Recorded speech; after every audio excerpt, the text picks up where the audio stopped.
तो चलिए, आज एक ऐसी कहानी सुनते हैं, एक ऐसे परिवार की जो बिल्कुल टूटने की कगार पर खड़ा था। जमीन सूख चुकी थी और भविष्य अंधेरे में डूबा हुआ था। ये कहानी है हिम्मत की और एक ऐसी खोज की जिसके बारे में किसी ने सोचा भी नहीं था। कहानी शुरू होती है रामदीन से। एक किसान जो अपनी आंखों के सामने अपनी दुनिया को बिखरते हुए देख रहा था। उसकी जमीन सूख रही थी और जैसे जैसे जमीन सूख रही थी उसकी उम्मीद भी दम तोड़ रही थी। उसने जो कहा वो सीधा दिल में उतर जाता है। ये दरारें जमीन में नहीं, मेरे दिल में पड़ रही हैं। आप सोच सकते हैं इन शब्दों में कितना दर्द छिपा है। और इस दर्द की वजह एक नंबर, 1,48,000 रुपए। जी हां, 1,48,000 रुपए। इतना पैसा उन्हें दया सागर नाम के एक साहूकार को चुकाना था। मूलधन तो 1 लाख का था, पर उस पर 48,000 का ब्याज। ये एक ऐसा बोझ था जो हर दिन उन्हें जमीन में और गाड़ता जा रहा था। तो यहीं से कहानी का पहला हिस्सा शुरू होता है, दरारों की जमीन।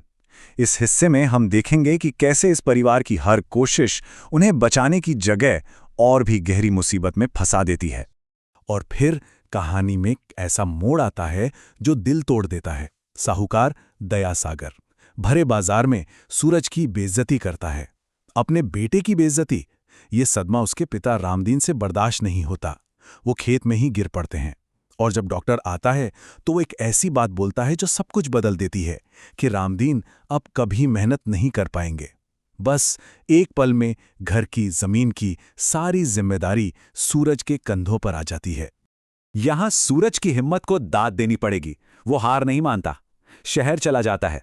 सोचिए, दिन में कंस्ट्रक्शन साइट पर ईंटें उठाना और रात को डिलीवरी बॉय का काम करना। पैसे बचाने के लिए फुटपाथ पर सो जाता। 2 महीने इस तरह की कड़ी मेहनत के बाद उसने 31,000 रुपए जोड़े। लेकिन कहते हैं ना, शहर जितनी जल्दी देता है उतनी ही बेरहमी से छीन भी लेता है। एक दिन उसकी सारी कमाई चोरी हो जाती है। वो बिल्कुल टूट जाता है और खाली हाथ घर लौट आता है। लेकिन कहानियां ऐसी तो होती हैं, जब लगता है कि सब कुछ खत्म हो गया, जब सारे दरवाजे बंद हो जाते हैं, तभी कहीं ना कहीं से एक छोटी सी उम्मीद की किरण नजर आती है। और यही हुआ सूरज के साथ। तो एक दिन सूरज बिल्कुल उम्मीद हारकर अपने सूखे खेत को देख रहा था कि तभी वहां एक बूढ़ा चरवाहा आता है और वो सूरज से एक ऐसी बात कहता है जो उसकी पूरी जिंदगी, उसकी पूरी सोच बदल कर रख देती है। वो कहता है, जमीन कभी नहीं मरती बेटा, बस उसे समझने वाले मर जाते हैं। बस ये एक लाइन, सिर्फ एक लाइन सूरज के दिमाग में घर कर जाती है। और वो नई समझ क्या थी? शतावरी। चरवाहे ने खेत के कोने में उगी एक झाड़ीनुमा कांटेदार पौधे की तरफ इशारा किया। कहा कि इसे पानी तो ना के बराबर लगता है, लेकिन हाँ, देखभाल पूरी मांगता है। और सबसे सबसे जरूरी बात, शहर के बड़े बड़े व्यापारी इसके लिए मुंह मांगी कीमत देते हैं। सूरज के लिए यह बस एक पौधा नहीं था, ये एक नया रास्ता था, एक पूरी नई दुनिया थी। तो यहां पर स्ट्रैटेजी में एक 180 डिग्री टर्न आता है। एक तरफ था पुराना तरीका, पारंपरिक फसलें जिनमें पानी भी ज्यादा लगता था और रिस्क भी। और दूसरी तरफ ये नया आइडिया था, शतावरी। पानी कम, रिस्क कम और पोटेंशियल प्रॉफिट बहुत ज्यादा। ये कर्ज के दलदल से निकलने का एक ऐसा रास्ता था जिसके बारे में किसी ने सोचा तक नहीं था। लेकिन ये रास्ता आसान बिल्कुल नहीं था। अब सूरज ने अपनी जिंदगी का सबसे बड़ा और शायद आखिरी जुआ खेला। उसने एक कोऑपरेटिव बैंक से 1,20,000 रुपए का लोन उठाया और गिरवी क्या रखा? अपनी जमीन के कागज। पूरे गांव ने उसका मजाक बनाया। कहने लगे कि ये लड़का जंगली घास उगा रहा है। पर सूरज ने मन ही मन अपनी जमीन से एक वादा किया, अब या तो तू सोना उगलेगी या फिर मुझे अपने अंदर ही दफन कर लेगी। चलिए, अब कहानी के उस हिस्से में चलते हैं जहां उम्मीद की एक बहुत बड़ी किरण तो दिखती है, लेकिन उस रोशनी के पीछे एक बहुत बड़ा, बहुत गहरा जाल बिछा हुआ था। सूरज की मेहनत, दिन रात की मेहनत आखिर रंग लाती है। एक दिन शहर से विक्रम नाम का एक ट्रेडर आता है और वो आने वाली फसल के लिए एक ऐसा ऑफर देता है जिसके बारे में सूरज ने सपने में भी नहीं सोचा होगा। पूरे 5 लाख रुपए। ये रकम उसके लिए किसी चमत्कार जैसी ही थी। और सिर्फ ऑफर नहीं, उसके हाथ में 50,000 रुपए का एडवांस चेक भी थमा देता है। उस पैसे से सूरज फौरन अपने बीमार पिता के लिए दवाइयां लाता है और सूखे खेत के लिए पानी का पंप खरीदता है। आप इमेजिन कर सकते हैं, महीनों बाद उस घर में पहली बार खुशी का, उम्मीद का माहौल बना था।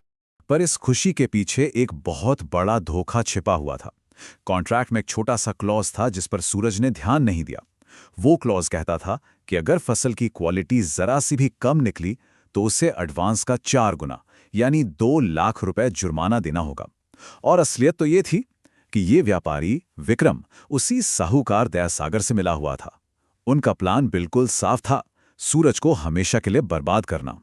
तो अब तैयार हो जाइए, हम कहानी के सबसे थ्रिलिंग, सबसे दिल थाम लेने वाले हिस्से में एंटर कर रहे हैं।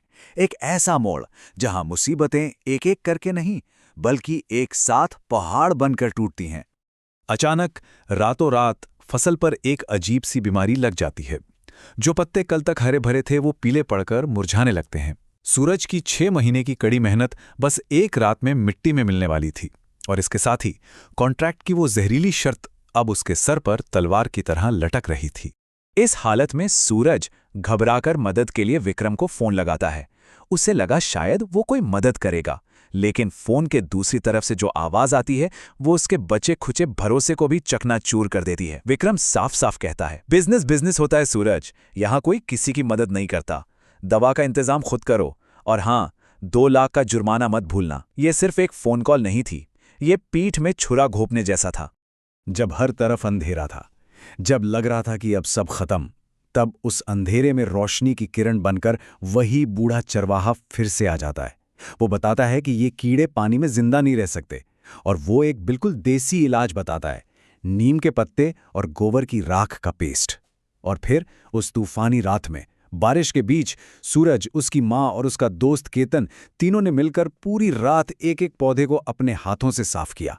उन्होंने अपनी मेहनत को, अपनी उम्मीद को मौत के मुंह से वापस खींच लिया। फसल तो बच गई, लेकिन अब शुरू हुई वक्त के खिलाफ दौड़। सुबह 9 बजे बैंक वाले घर पर आ गए एविक्शन नोटिस लेकर। शाम 5 बजे तक 1,25,000 रुपए ला कर दो, वरना घर खाली। 10 बजे सूरज और उसका दोस्त बाइक पर शहर के लिए निकलते हैं, 40 किलोमीटर दूर। 3 बजे तक वो सिक्योरिटी से लड़ झगड़कर कंपनी के सीईओ के कैबिन में घुस जाता है। 4:45 बजे वो एक नया चेक हाथ में लिए गांव की तरफ वापस भाग रहे थे, और ठीक 5 बजे उनके घर को तोड़ने के लिए जेसीबी मशीन स्टार्ट हो चुकी थी। और अब आते हैं कहानी के आखिरी और सबसे पावरफुल हिस्से पर। एक ऐसी फसल जो सिर्फ पैसा नहीं, इज्जत और सम्मान भी काटती है। सम्मान की फसल।